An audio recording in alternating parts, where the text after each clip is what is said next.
nossa cruz. Bem certo é que quando Jesus estava no ministério terreno dele, ele tinha uma quantidade de pessoas que o seguia. Mas olha o que aconteceu com Jesus depois que ele foi pendurado na cruz do madeiro e vencido Satanás. Olha o tanto de pessoas que hoje confessam a fé em Cristo Jesus. Então nós aprendemos que a nossa vitória está depois da cruz, depois da morte do meu eu, depois da minha renúncia. E é isso que eu quero que os irmãos entendam nessa noite. Eu só fiz essa introdução para que nós possamos entender aquilo que o apóstolo João estava presenciando. O apóstolo João, ele vai ser a última lâmpada da escola apostólica. A Bíblia, melhor dizendo, a história vai dizer que João agora vai ser preso. João agora sendo preso. O exército de Roma que imperava naqueles tempos, vai tentar matar João. Vai pegar João, vai lançar João dentro de um caldeirão de óleo fervendo. Alguns historiadores vão até dizer que esse ato de pegar uma pessoa e jogar dentro de um caldeirão de óleo fervendo não era de costume romano, mas era de costume dos medo-persas, porque a pessoa era um povo terrível quando se tratava de fazer tortura, de punir prisioneiros. E como Roma saía dominando todos os impérios, todas as nações, todos os povos, ele ia adquirindo conhecimento daqueles povos e ele ia introduzindo na sua cultura. Logo eles pegam aquele tacho como uma cultura, um costume dos medos persas, e eles vão pegar e vão acender aquele fogo. E tem mais um detalhe. A história vai dizer, e isso é só para testificar a nossa fé, a história vai dizer que aquele tacho de óleo fervente não poderia ser acendido por qualquer pessoa, porque o calor era tão intenso que só da pessoa acender já sofria queimaduras de 4 graus. Muitos não suportavam e morriam. Então logo eles vão pegar prisioneiros que estavam já condenados à morte e obrigavam eles a acender aquele tacho. E ali João já estava dentro. Acendia-se aquele tacho. O óleo que estava quente começava a ferver. Tinha por função consumir e destruir tudo aquele que estava ali dentro. Então vai ficar lá aquele óleo fervendo, aquele fogo aceso. No outro dia, quando aquele fogo apagasse, os soldados romanos iriam ali para virar aquele óleo fora e tirar o que tivesse sobrado do prisioneiro. Mas para a surpresa deles, a história vai dizer que João permaneceu vivo. A Bíblia vai nos relatar esta vitória de João. Só que aquele óleo, alguns historiadores dizem que era tão alta a temperatura que aonde houvesse cartilagem no ser humano, essa cartilagem derretia. E nós sabemos que a nossa orelha é de cartilagem. Nós sabemos que o nosso nariz é de cartilagem.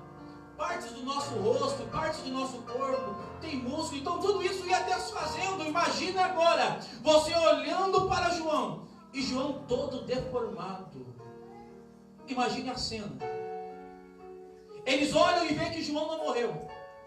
Eles começam agora tipo que considerar João como semideus, porque tinha passado por aquela tortura e não tinha morrido. Eles vão pegar João, vão jogar na ilha de Patmos. Alguns historiadores dizem que a ilha de Patmos, as prisões eram feitas nas pedras, sobre as rochas. Eram nas partes profundas, úmidas, aonde tinha bastante animais peçonhentos. Logo eles estavam pensando, venceu o óleo, mas eu quero ver ele sobreviver lá. E João estava ali excluído. João estava ali esquecido de todos.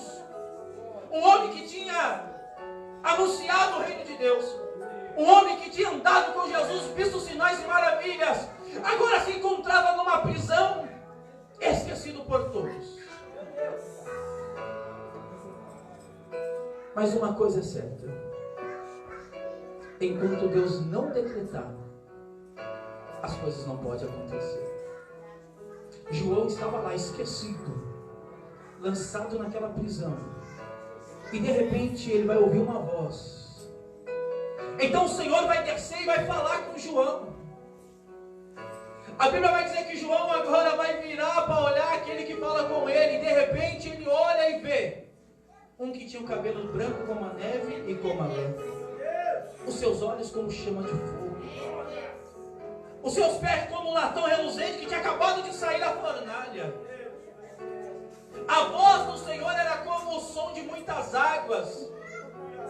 Mas o interessante está aqui, para que nós possamos viver experiência e ver o Senhor glorificado, o céu aberto. Primeiro nós temos que deixar com que o Senhor venha nos desconfigurar humanamente falando.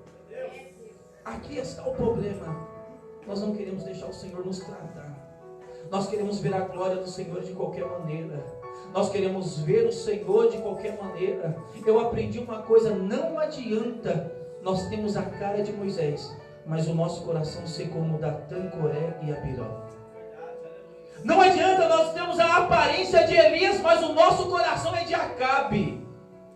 Nós precisamos não manifestar por fora algo que é mentiroso, enganoso, mas dentro do nosso coração tem que fluir a verdade, para que a verdade possa ser passada para fora. Meu Deus, é forte! João estava vivendo experiência, mas estava numa situação terrível. As pessoas falam assim: eu sinto saudade da igreja primitiva. Hoje deveria ser como a igreja primitiva. Só que as pessoas só se lembram dos sinais, as pessoas só se lembram dos milagres, as pessoas só se lembram do dia de Pentecostes. Mas será que quando a pessoa fala, eu sinto falta da igreja primitiva, será que ela está falando também que ela sente falta dos tempos, como o tempo de Ananias e Safira, que as pessoas eram consumidas ao mentir ao Espírito Santo? Porque hoje nós mentimos ao Espírito Santo. Hoje nós enganamos a Deus, ou melhor, nos enganamos a nós mesmos, porque não podemos enganar a Deus. Será que quando as pessoas falam que sente falta da igreja primitiva, ela lembra do que aconteceu com Estevão, que foi apedrejado? Será que quando ela fala, eu sinto falta da igreja primitiva, ela se lembra que a igreja primitiva era perseguida de fato e de verdade? Porque hoje para nós perseguição é quando alguém não fala conosco. Hoje para nós perseguição é quando alguém nos bloqueia na rede social. Não precisamos voltar nem no tempo da igreja primitiva, porque seria uma vergonha para a igreja de hoje. Vamos voltar 100 anos atrás? Vamos colocar na balança e ver a diferença. Será que nós sabemos o que é essa igreja? Queremos viver experiência com o Senhor, mas estamos dispostos a deixar o Senhor nos tratar, nos colocar na posição para que nós possamos experimentar as experiências com o Senhor? A Bíblia já nos dá uma lição de moral quando ela diz assim: sem paz e sem santificação ninguém verá a Deus. Nós devemos seguir a paz com os outros. A Bíblia nos ensina que se alguém nos esbofetear um lado da nossa face, nós precisamos dar o outro. Será que nós estamos dispostos a viver um evangelho genuíno? Um evangelho cristocêntrico? Não um evangelho de farsa. Mas pastor, hoje é culto da família. Há um lugar melhor para falar dessas coisas do que para a família? A igreja é constituída de família. A sociedade é constituída de família. Nós precisamos entender uma coisa: a pregação ela não tem que ser aquela pregação que vai satisfazer o meu ego, em hipótese alguma. A pregação tem que ser aquela que nós vamos sair daqui, da casa do Senhor, de cabeça baixa, mas refletindo em tudo aquilo que foi ministrado, olhando para dentro e falando assim: será? Eu pensei que eu estava na posição, mas será que eu estou na posição mesmo? A palavra do Senhor, ela tem que confrontar o nosso eu. Ela tem que confrontar o nosso pecado. Ela tem que fazer que cada dia mais nós sentimos a necessidade de renunciar e olhar para trás, olhar para Cristo e seguir os exemplos de Cristo. É fato que há momentos que Deus nos usa com força na terra. Quando nós olhamos para João Batista, o maior profeta nascido dos homens, testificado por Jesus, o próprio Senhor Jesus disse: não há ninguém maior do que João Batista, nascido de mulher. João Batista era o cara, ele era o top. Ele olha para Jesus e ele vai falar assim: eis aí o Cordeiro de Deus que tira o pecado do mundo. Ele vai olhar para Jesus e ele vai falar assim: eu não sou digno nem de desatar as sandálias dos teus pés. Por quê? Porque ele viu o Espírito Santo descer sobre Jesus da forma corpórea de uma pomba. Ele começou a ouvir a voz do Senhor dizendo: eis aí o meu filho amado a quem eu comprazo. A ele ouvi. João Batista começa a experimentar coisas sobrenaturais, assim como nós experimentamos coisas sobrenaturais na presença de Deus. Só que vai chegar um momento que João Batista vai ser lançado num calabouço. Ele vai estar na prisão.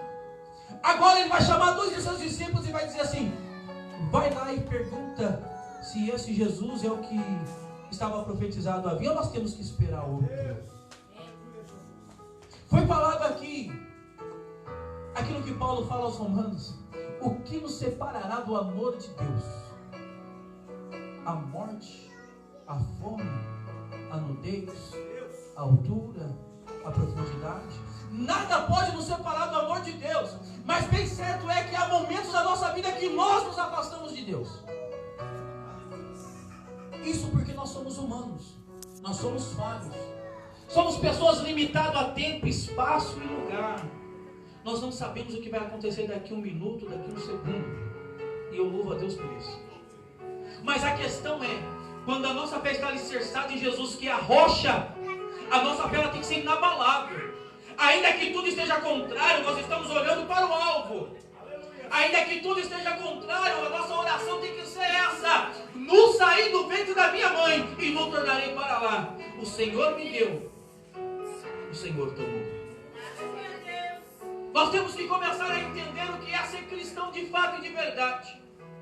Ser cristão não é só levantar a mão e aceitar Jesus como o único e suficiente Salvador da sua vida.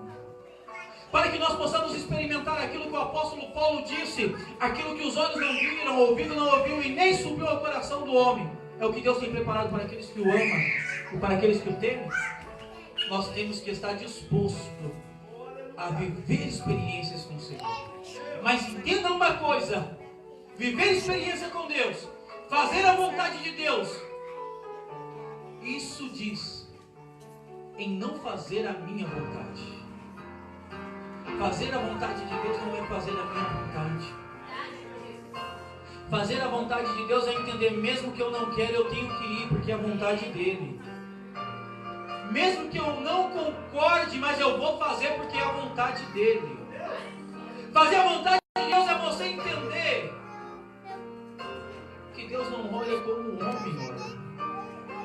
A visão de Deus é totalmente diferente. Para que nós possamos orar e falar: Senhor, eu quero ter a experiência que Isaías teve. Isaías olhou e viu o Senhor assentado no alto e sublime trono. Nós sabemos que existem 3 céus estabelecidos: aurânio, mesorânio e eporânio. Quando nós falamos de céu aurânio, nós estamos falando daquele que é visível, daquele que os nossos olhos alcançam, aonde nós olhamos e vemos nuvem, onde nós olhamos e vemos estrelas. Ainda que a estrela não esteja no céu chamado aurânio, está no mesorânio.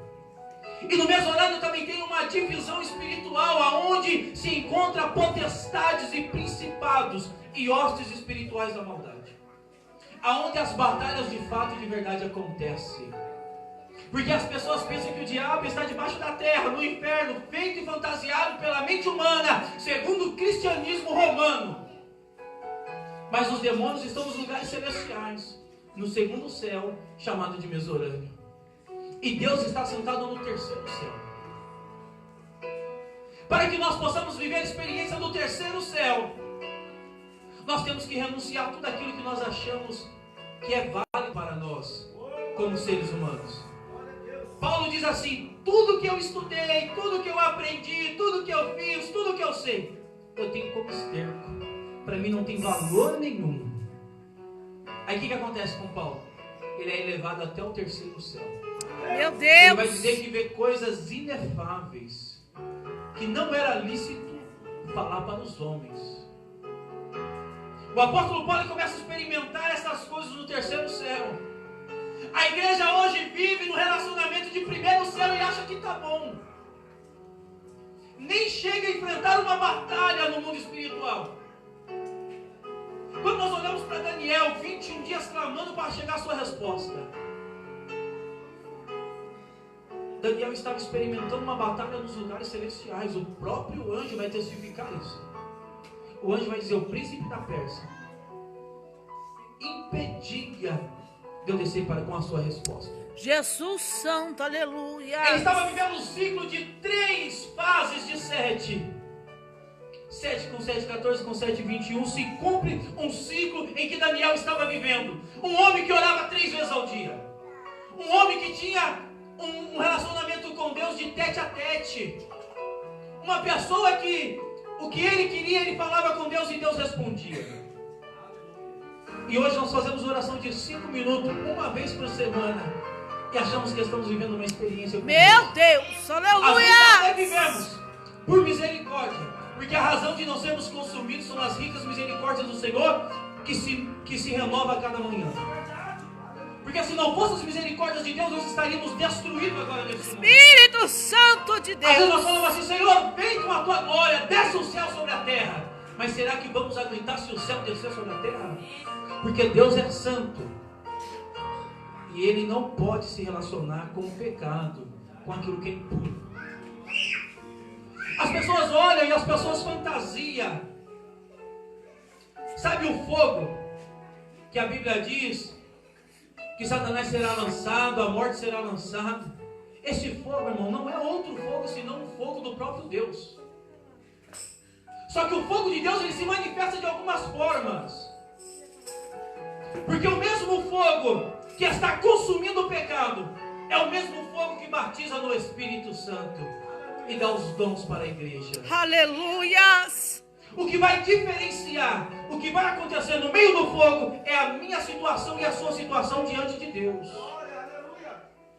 Deus não trabalha com 2, com 3, com 4 tipos de fogo. Deus trabalha com um tipo de fogo. O mesmo fogo que saiu do altar e consumiu os filhos de Arão, porque estava oferecendo fogo estranho para o Senhor. É o mesmo fogo que Elias começa a orar no Monte Carmelo e fala, Senhor, responde com fogo. E o Senhor responde com fogo. É o mesmo fogo que desce na noite de Pentecoste e eles olham e veem línguas repartidas como de fogo. É o mesmo fogo. E quer saber de uma coisa? Esse fogo que vem da parte de Deus é o mesmo fogo que naquele grande dia as nossas obras serão lançadas nesse fogo. E a Bíblia diz que se for de palha, se for de feno, ou se for de madeira, será consumida. Mas se for de ouro, será purificada. Maravilha de Deus. O mesmo fogo que purifica o ouro é o mesmo que queima a palha. A Bíblia vai dizer assim que, através de João Batista, que o machado já foi posto nas raízes das árvores. E a árvore que não produzir fruto será cortada e lançada no fogo. Jesus vai curar a vista de um homem e vai dizer para ele assim, vai até o poço de Siloé e lava. Ele lava os olhos, quando ele olha, ele vê os homens como árvores. Nós somos como árvore para Deus. Jesus olha para mim e para você, e ele fala assim, opa, ali é uma árvore frutífera. Aleluias. Vamos ver mesmo se tem fruto? Meu Deus, Porque no dia que aleluia. Jesus Espírito estava Santo de ele Deus. olha uma figueira. E a figueira estava cheia de Glória, folhas. glória. Ele coloca a mão procurando fruto. Mas aquela árvore não tinha fruto. E Jesus vai amaldiçoar. E aquela árvore vai secar e murchar. A questão é, irmãos, hoje é domingo, primeiro dia da semana. Nós estamos aqui com um ato profético, entregando a primícia da nossa semana ao Senhor Jesus Cristo. Dizendo ao Senhor, Senhor, eu sou grato ao Senhor pela semana que passou. E eu apresento essa semana que vai se iniciar. Mas a questão é, será que nós temos fruto para saciar a fome daqueles que estão lá fora? Há muitas pessoas famintas. E sabe aonde ela vai procurar alimento? Em mim e em você. Isso é ser igreja. Ser igreja, irmãos, é matar a fome do necessitado. Ser igreja é saciar a sede daquele que está sedento. Ser igreja é ser a perna para aquele que é coxo. Ser igreja é ser os olhos para aquele que está cego, ouvidos para aquele que é surdo. Isso é ser igreja. Será que nós estamos vivendo Meu Deus. o que Deus determinou para nós? Não se iluda, cada um de nós teremos que prestar conta diante de Deus. Pastor, mas está falando isso para botar medo em mim? Jamais. A Bíblia diz que o amor lança fora todo medo. Oh, glória a Deus, aleluia. E Ele prova o seu amor dando o seu Filho unigênito, para que todo aquele que nele crê não pereça, mas tenha a vida eterna. Aleluia, Espírito Santo. Ele prova, Ele fala, eu sou amor, mas eu vou provar o meu amor. Eu não só falo que amo, mas eu provo. Glória, glórias. Jesus é a manifestação do amor de Deus. Mas o mesmo Deus que é amor é fogo consumidor. O mesmo Deus que é misericordioso é o mesmo Deus que vai operar com justiça sobre as nossas vidas. Essa noite eu quero que você entenda algo da parte do Senhor. A nossa vida não tem que ser a mesma a cada culto que o Senhor nos permite estarmos aqui. É para que nós possamos aprender um pouco mais. Se nós fôssemos sinceros com o Senhor, a nossa cara não seria de sorriso.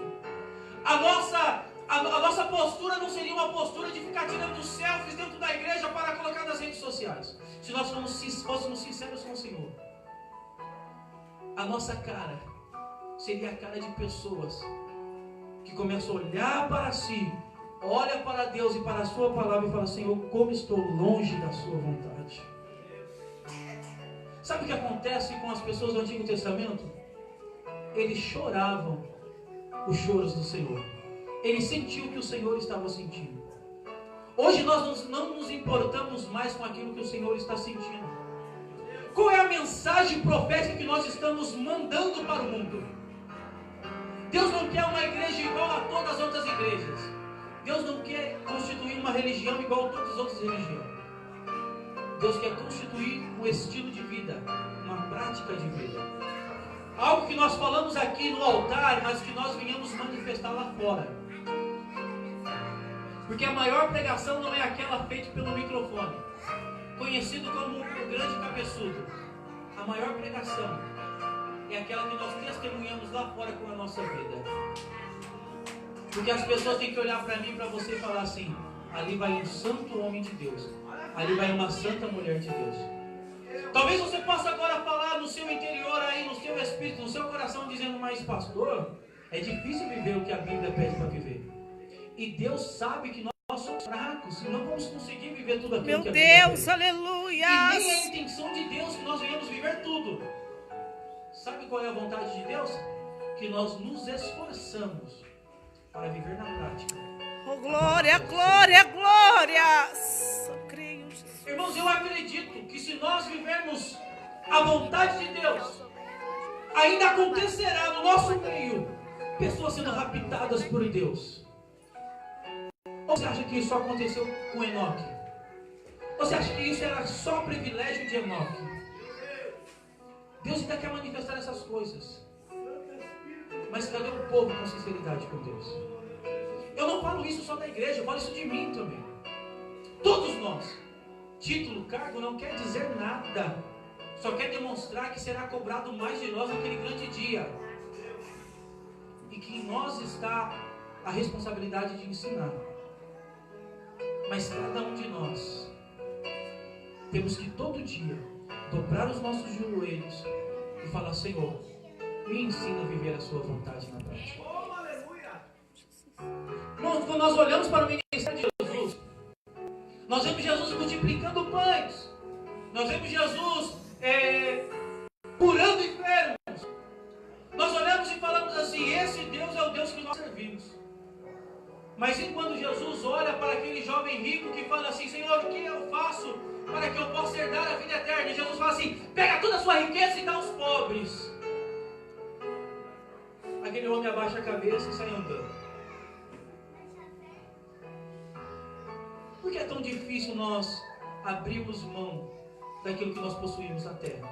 Meu Deus.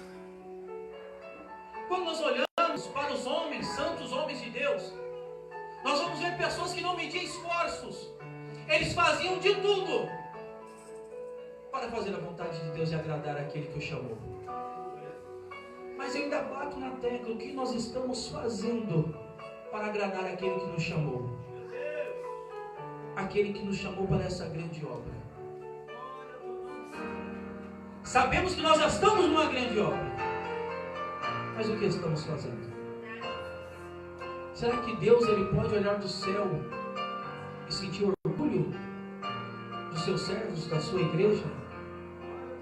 Será que Deus ele pode falar se em algum momento da eternidade, porque Deus não é limitado a tempo, então para Deus não existe passado, não existe presente, não existe futuro. Deus se movimenta com uma certa liberdade. Será que se hoje Satanás chegasse para ele e falasse assim: Senhor, eu posso tocar no seu filho? Eu posso tocar na sua filha? Será que Deus poderia permitir? Como ele permitiu a Jó? Sabe por que Deus não permite que nós vivemos coisas extraordinárias na presença dele? Porque ele sabe que nós não vamos aguentar. E aqui também está uma lição. Nunca devemos questionar aquilo que nós estamos vivendo. Porque aquilo que nós estamos vivendo, só estamos vivendo porque Deus sabe que nós aguenta, que nós iremos aguentar. A nossa oração tem que ser: Senhor, me dá força para suportar aquilo que eu não posso mudar. Senhor, aquilo que eu não posso mudar, me dá força, se isso for da sua vontade. Sempre falando com o Senhor, dizendo: Pai, se essa for a sua vontade, eu não quero contender contigo. Às vezes nós queremos ensinar a Deus, queremos: Senhor, faz desse jeito, faz daquela forma, mas Deus está falando assim: assim como a terra está distante do céu, assim também os meus pensamentos estão distantes do pensamento humano. Porque Deus é Deus que fala assim, irmãos: eu não tenho planos de maldição, eu tenho planos de bênção. O mesmo Deus que falou para o povo de Israel: eis que hoje eu apresento as bênçãos e as maldições, é o mesmo Deus que todo dia fala conosco. Sabe naquele momento que você vai ver alguma coisa que não agrada a Deus? E parece que o diabo ele é tão astuto, que há coisas no nosso celular, principalmente no celular, que a gente nem instala no celular, mas às vezes aparece. E aquilo ali é justamente Deus permitindo para ver assim: eu quero ver como que está a fidelidade dele comigo. Aí nós olhamos, sabemos que aquilo é errado. Em vez de excluirmos, não, olhamos para um lado, olhamos para o outro, ver se o homem não está vendo, e continuamos alimentando o pecado. Às vezes o Senhor nos coloca em situações só para testar a nossa fé, testar a nossa sinceridade, a nossa fidelidade.